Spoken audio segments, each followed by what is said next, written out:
Hello students, तो आज के क्लास में हम पढ़ने वाले हैं कोऑर्डिनेशन कंपाउंड्स के एक बहुत important topic valence bond theory. Valence bond theory most of बच्चों का डाउट रहता है क्योंकि इसमें कॉन्सेप्ट तो समझा दिया जाता है पर इसमें लिखना क्या है, ये कहना क्या चाहता है, किस तरह के क्वेश्चंस आते हैं, ये डाउट्स काफ़ी रह जाता है। इसके वजह से जो है एग्जामिनेशन में क्वेश्चन अटैम्प्ट नहीं हो पाता है। तो चलिए देखते हैं वैलेंस बॉन्ड थ्योरी है क्या।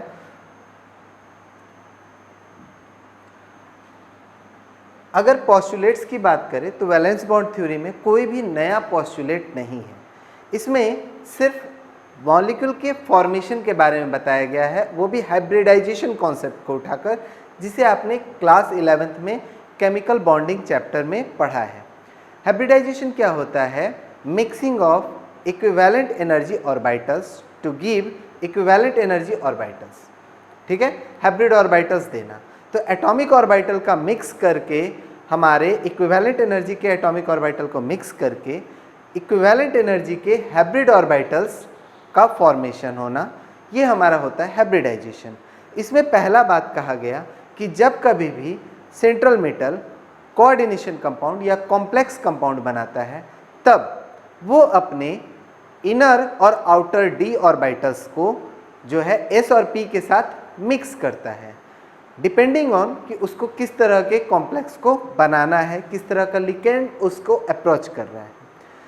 तो जब वो डिपेंडिंग ऑन कि inner orbital n-1 d ns और np ऑर्बिटल को मिक्स करेगा या फिर ns np और nd आउटर ऑर्बिटल को आउटर d को मिक्स करेगा। तो पहला पॉइंट हमारा वही कह रहा है, मेटल एटम और ion in the presence of ligand. जब लिगेंड उसके अप्रोच करेगा तभी ये काम होगा।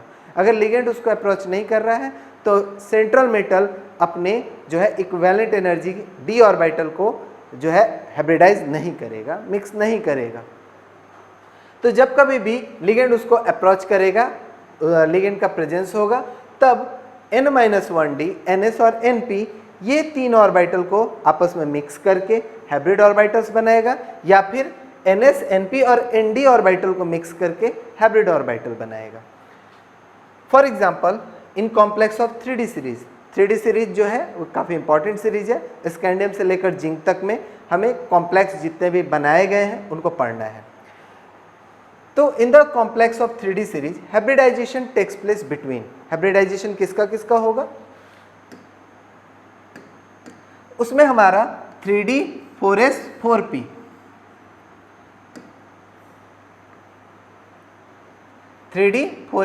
4p, ये तीन ऑर्बिटल आपस में मिक्स होंगे या फिर 4s 4p 4d मिक्स होंगे। इसको समझने के लिए एक चीज आप समझ सकते हैं कि हम लोग जैसे 0.9 और 1.0 इसे कैलकुलेशन के लिए लगभग बराबर कह सकते हैं, उसी तरह 1 को और 1.1 को कैलकुलेशन के लिए लगभग बराबर कह सकते हैं। बट इन दोनों के बीच काफ़ी ज़्यादा एनर्जी गैप आ जाएगा, इन दोनों में वैल्यू में बहुत ज़्यादा डिफरेंस है। उसी तरह 3D 4s के इक्विवेलेंट है, ठीक है, 4s 4p के इक्विवेलेंट है, ठीक है, लेकिन 3D और 4D को मिक्स करना ये गलती नहीं करना है। यानी आप n-1 d और nd को एक साथ मिक्स नहीं करेंगे क्योंकि इन दोनों में एनर्जी डिफरेंस बहुत ज़्यादा होगा, बियॉन्ड परमिसिबल लिमिट। ठीक है। सेकेंड हमारा कह रहा है कि आफ्टर हाइब्रिडाइजेशन, जैसे हाइब्रिडाइजेशन में क्या होता था, नए हाइब्रिड ऑर्बिटल्स बनते थे जिनके एनर्जी इक्विवेलेंट होते थे, उसी तरह कह रहा है यहाँ पर भी जब हाइब्रिडाइजेशन होगा एक नया सेट बनेगा इक्विवेलेंट हाइब्रिड ऑर्बिटल का, and are formed which are arranged in definite geometry, जो कि एक खास ज्योमेट्री के साथ अरेंज्ड होंगे। केमिकल बॉन्डिंग चैप्टर में भी आपने यही चीज़ पढ़ा है। हाइब्रिडाइजेशन होगा, हाइब्रिडाइजेशन के बाद उन हाइब्रिड ऑर्बिटल में जो अरेंजमेंट होगा वो फिक्स होगा, डिफिनिट होगा। नेक्स्ट जो हमारा है third, the hybrid orbital overlap. अब हाइब्रिडाइजेशन होने के बाद जो हाइब्रिड ऑर्बिटल हैं उनमें वो क्या करेंगे, ओवरलैप करेंगे लिगेंड के जो उन ऑर्बिटल के साथ जिसमें इलेक्ट्रॉन है, लोन पेयर है, क्योंकि लिगेंड अपना लोन पेयर सेंट्रल मेटल को देता है। तो हमारा क्या आया कि हाइब्रिडाइजेशन जब होगा तो हाइब्रिड ऑर्बिटल बनेगा और हाइब्रिड ऑर्बिटल ओवरलैप करेगा with orbitals of ligand ligand के उस ऑर्बिटल के साथ जिसमें इलेक्ट्रॉन है, ठीक है, containing electron pair which ligand donate for bonding, जो बॉन्डिंग के लिए लिगेंड लेकर आया है lone pair. Ligands are Lewis base, जो कि लोन पेयर डोनेट करते हैं और लोन पेयर डोनेट करेंगे सेंट्रल मेटल को। तो सेंट्रल मेटल अपने ऑर्बिटल को हाइब्रिडाइज करके नए ऑर्बिटल का सेट बनाएगा और उसको डिफिनिट ज्योमेट्री में अरेंज करेगा। जैसे अगर उसके 6 लिगेंड्स को अप्रोच करेंगे, 6 लिगेंड्स को रखना होगा, तो वो अपने हाइब्रिड ऑर्बिटल को ऑक्टाहेड्रल मैनर में अरेंज करेगा। अगर 4 अप्रोच करेंगे तो स्क्वायर प्लेनर के केस में स्क्वायर प्लेनर को अरेंज करेगा या फिर टेट्राहेड्रल करेगा। तो उसके अलग अलग केसेस हैं। So this theory is used, इसका यूज हम लोग किसके लिए करते हैं? तो ज्योमेट्री फाइंड आउट करने के लिए, मैग्नेटिक मोमेंट फाइंड आउट करने के लिए, स्पिन फाइंड आउट करने के लिए, कलर फाइंड आउट करने के लिए कि कलर्ड होगा कलरलेस होगा, कई सारे कॉन्सेप्ट हैं। तो कॉम्प्लेक्स का ज्योमेट्री फाइंड आउट करेंगे, magnetic moment, hybridisation find out करेंगे। तो वैलेंस बॉन्ड थ्योरी के मदद से इतने सारे कॉन्सेप्ट जो है वो कोऑर्डिनेट कंपाउंड्स के बारे में हम जानेंगे। यहाँ पर हमें 2 एग्जाम्पल हमने लिया है। दोनों एग्जाम्पल में खासियत क्या है कि सेंट्रल मेटल सेम है, लिगेंड्स अलग अलग अप्रोच कर रहे हैं। लिगेंड्स जो अप्रोच कर रहे हैं वो भी दोनों जो है नेगेटिव आयन है। जैसे पहले वाले केस में आयरन है, आयरन को अप्रोच कर रहा है Cl माइनस लिगेंड। दूसरे केस में हमारा जो है आयरन को अप्रोच कर रहा है Cn माइनस लिगेंड। यानी कि जो अप्रोच करने का तरीका है, सेंट्रल मेटल सेम है, अप्रोच करने वाले आयन सेम है, ठीक है। तो अब हमारा जो है इस पे क्या क्या डिस्कस करेंगे। तो सबसे पहला हमारा आ गया कि इसका ऑक्सीडेशन स्टेट क्या होगा। जब भी वैलेंस बॉन्ड थ्योरी हम लोग डिस्कस करेंगे उसमें शुरुआत क्या करेंगे, हम शुरू करेंगे कि हमारा जो है सेंट्रल मेटल का ऑक्सीडेशन स्टेट क्या है। देन हम लोग डिस्कस करेंगे उसका इलेक्ट्रॉनिक कॉन्फ़िगरेशन क्या है।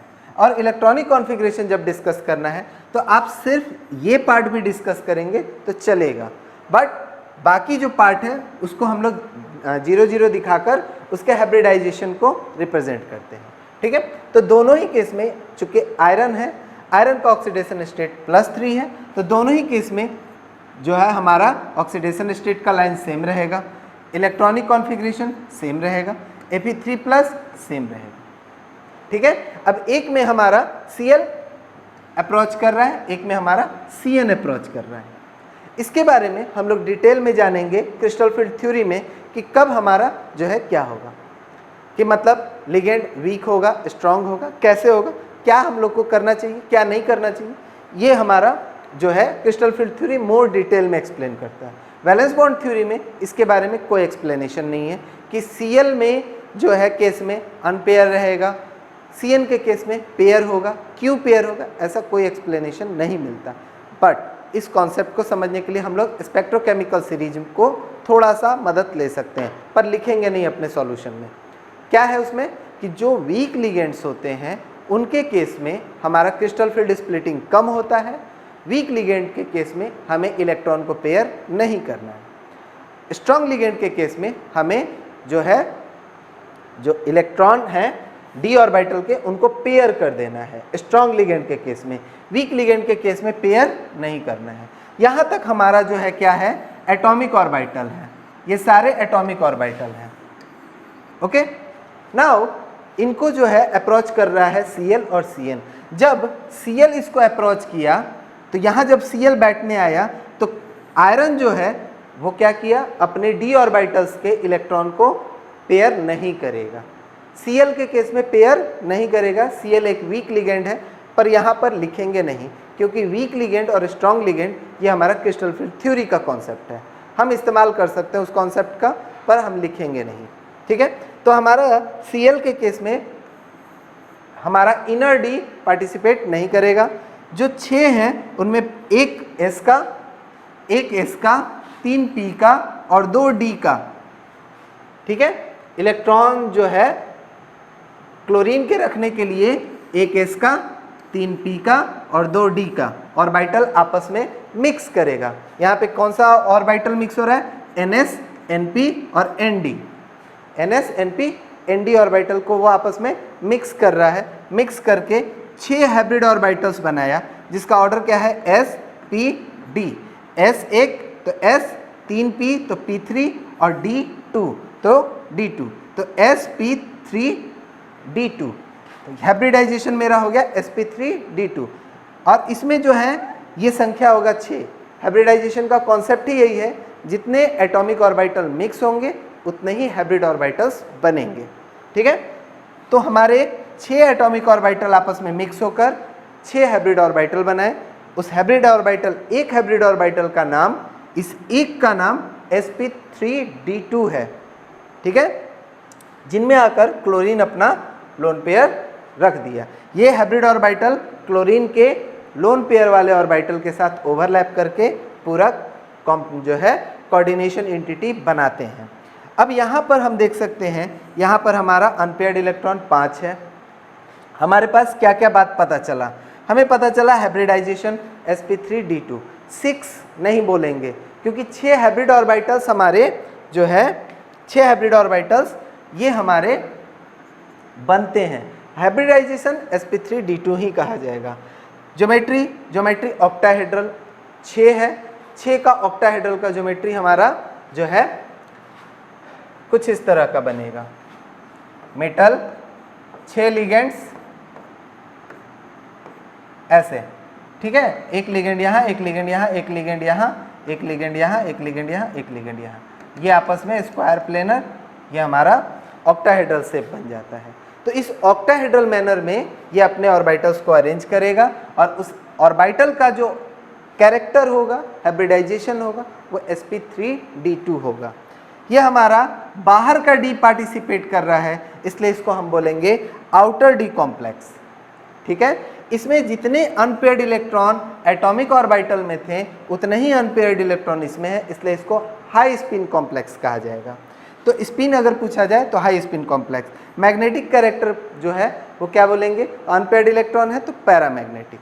नाउ आते हैं हम लोग अपने सेकंड एग्जांपल पे।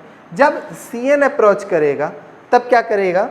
आयरन जो है अपने इन डी ऑर्बिटल्स को जो है इस तरीके से अरेंज करेगा कि पेयर हो जाए। Cn एक स्ट्रॉन्ग लिगेंड है, उसके केस में पेयरिंग होता है, पर यहाँ पर लिखना नहीं है। तो Cn के केस में यहाँ देख सकते हैं 3d5 है जिसमें 3 ऑर्बिटल दिखाया गया है। इसके 2 ऑर्बिटल कहाँ चले गए? वो हाइब्रिडाइजेशन में चले गए। 2 ऑर्बिटल खाली हो गया, वो हाइब्रिडाइजेशन में चला गया। 4s और 4p नोटिस करना है, यहाँ पर 4d लिखा है, यहाँ 3d लिखा है, यहाँ 3d पहले लिखा है, यहाँ 4d बाद में लिखा गया है। तो हाइब्रिडाइजेशन क्या हुआ? d2, d के 2 ऑर्बिटल है इसलिए d2, एक s 3p, तो हाइब्रिडाइजेशन हो गया d2sp3। 6 ही ऑर्बिटल इसमें भी बनेंगे, d2sp3 कहा जाएगा। ठीक है, 6 एटॉमिक ऑर्बिटल इसमें हमारा क्या हो रहा है? पार्टिसिपेट कर रहे हैं। हाइब्रिडाइजेशन d2sp3 6 है, ऑक्टाहेड्रल ही होगा, दोनों का ऑक्टाहेड्रल ज्योमेट्री होगा, लेकिन इसमें आउटर डी पार्टिसिपेट करेगा, इसमें इनर डी पार्टिसिपेट करेगा। इसमें n-1 डी पार्टिसिपेट जिसमें करेगा उसमें हमारा इनर डी कॉम्प्लेक्स होगा। क्रिस्टल फील्ड थ्योरी के क्लास में आप जानेंगे कि वीक लिगेंड के केस में आउटर डी कॉम्प्लेक्स बनता है, स्ट्रॉन्ग लिगेंड के केस में इनर डी कॉम्प्लेक्स बनता है। ठीक है, तो इनर डी कॉम्प्लेक्स और आउटर डी कॉम्प्लेक्स में पूछा जाए तो ये इनर डी कॉम्प्लेक्स हो गया। स्पिन अगर पूछा जाए तो लो स्पिन आएगा। लो स्पिन का मतलब हो गया पहले यहाँ पर 5 था और 5 से अब हो गया सिर्फ एक अनपेयर्ड इलेक्ट्रॉन, तो स्पिन इसका कम हो गया।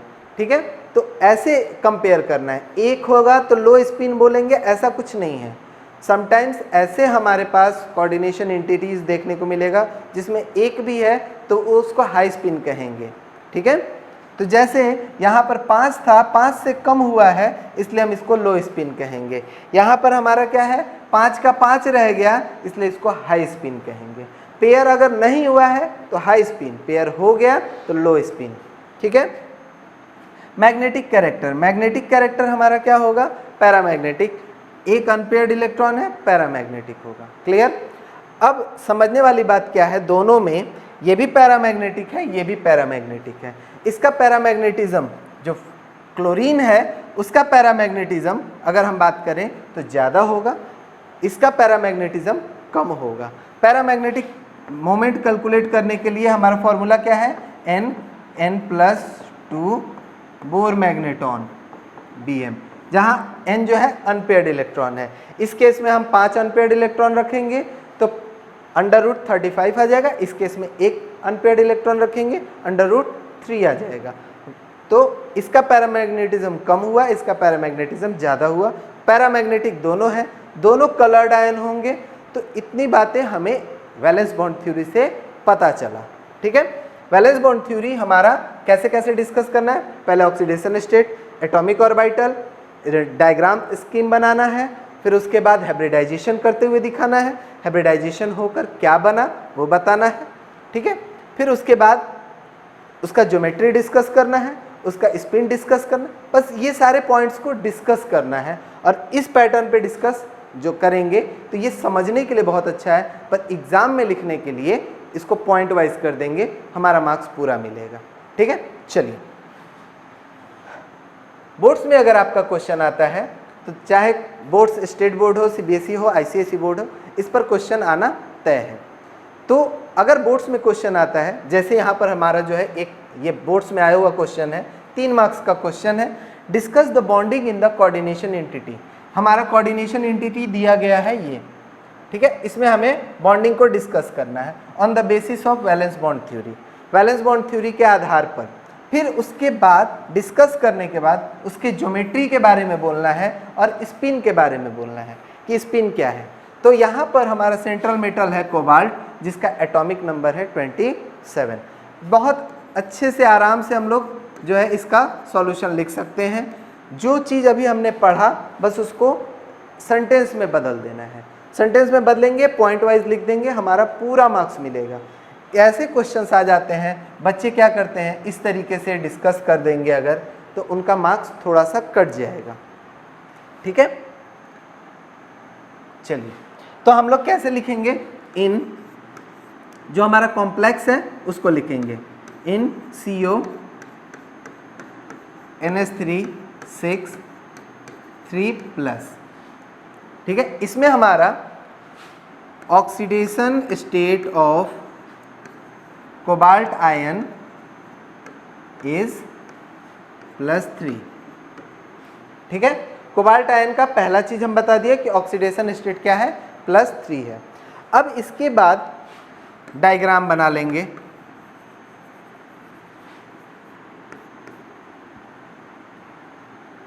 जो हमारे पास कोबाल्ट है उसका electronic configuration of CO,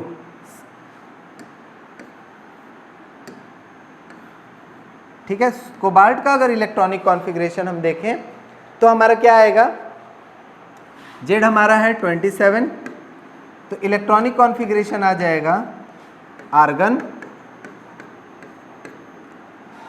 3d7 4s2।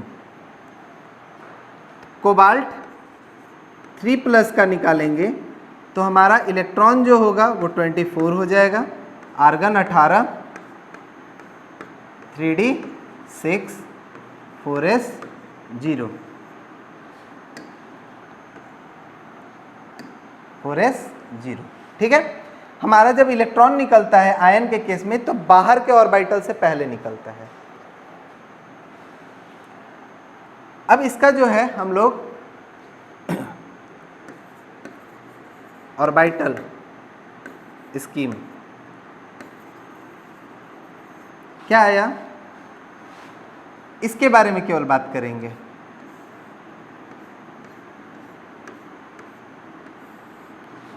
Three D 6 4s0 4p 4s0 4p0। अब इसमें इलेक्ट्रॉन्स अगर हम भरेंगे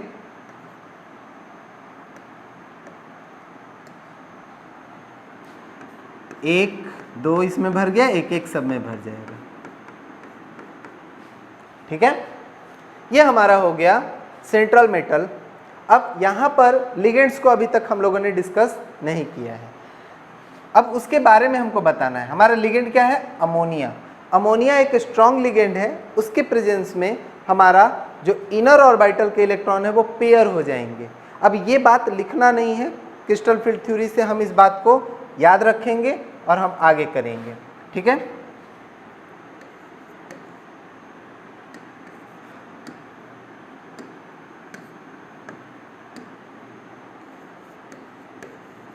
In the presence of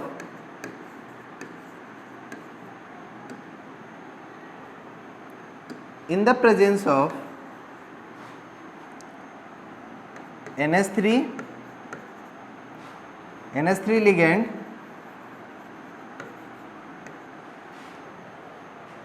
cobalt 3 plus ion,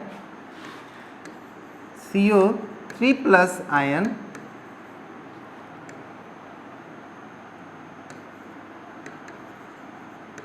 hybridize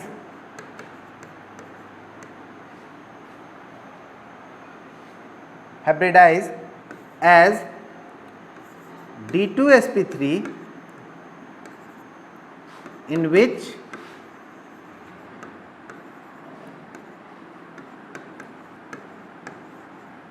inner D complex is formed as. अब इसमें हमारा क्या होगा, अब बनाएंगे हम लोग कोबाल्ट, अब इसमें अमोनिया डालेंगे, ठीक है। अब अमोनिया जैसे ही डालेंगे तो कोबाल्ट क्या करेगा, अपने 5 ऑर्बिटल में से 3 ऑर्बिटल को अपने पास रख लेगा 3d, जिसमें 6 इलेक्ट्रॉन को वो भर लेगा। ये 6 इलेक्ट्रॉन इसके अपने थे, ठीक है। लेकिन अपने 2 ऑर्बिटल को क्या करेगा, वो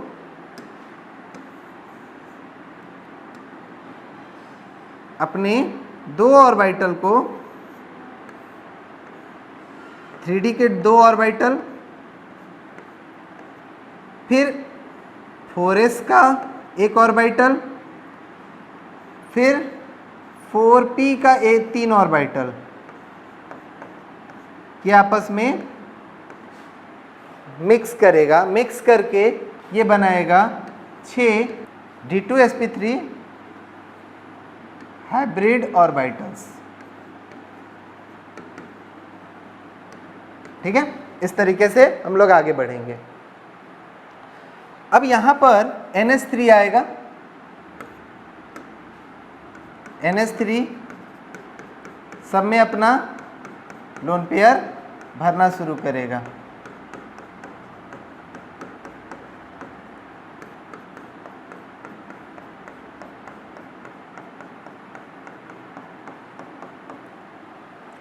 यहाँ तक हमारा स्कीम बना लिए, डायग्राम हम बता दिए। तो इसके बाद हम लोग क्या लिखना है,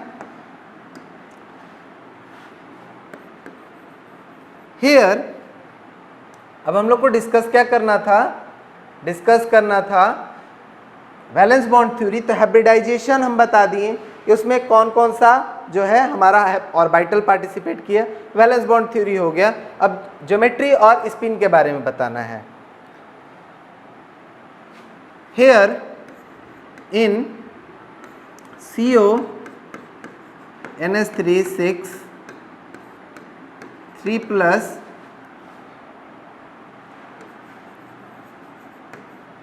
hybridization is D2sp3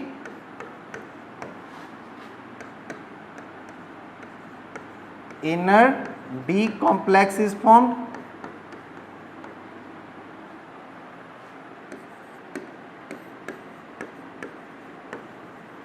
ठीक है। अब पॉइंट वाइज कर दो, the geometry of complex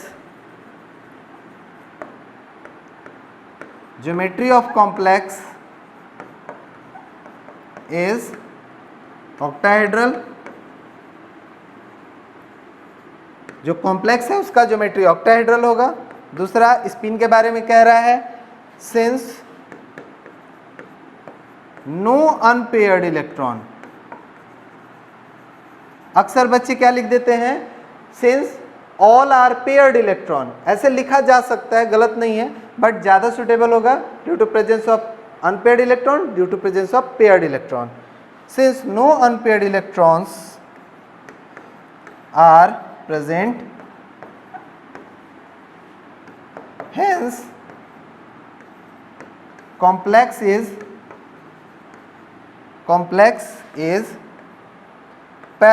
diamagnetic. Paramagnetic कब होता है? जब अनपेयर्ड इलेक्ट्रॉन होता है. डायामैग्नेटिक. तो हमने वैलेंस बॉन्ड थ्योरी डिस्कस कर दिया, हाइब्रिडाइजेशन क्या है, कौन कौन कैसे कैसे बना, फिर हमने ज्योमेट्री डिस्कस कर दिया, फिर हमने पैरामैग्नेटिज्म डिस्कस कर दिया. इतना चीज़ आपको डिस्कस करना है. कलर वगैरह ऐसा नहीं भी लिखेंगे तब, जब तक पूछे नहीं तब तक आप लिखिए नहीं. Strong ligand, week ligand word use नहीं करना है, कॉन्सेप्ट इस्तेमाल कर सकते हैं, ठीक है, समझने के लिए. तो इतना चीज़ आपको लिखने के बाद ही 3 मार्क्स मिलेगा, ठीक है. चलिए, तो आज के क्लास में इतना ही. नेक्स्ट क्लास में हम लोग सीखेंगे क्रिस्टल फील्ड थ्योरी और उससे जुड़ा हुआ क्वेश्चन कैसे सॉल्व करना है. Thank you.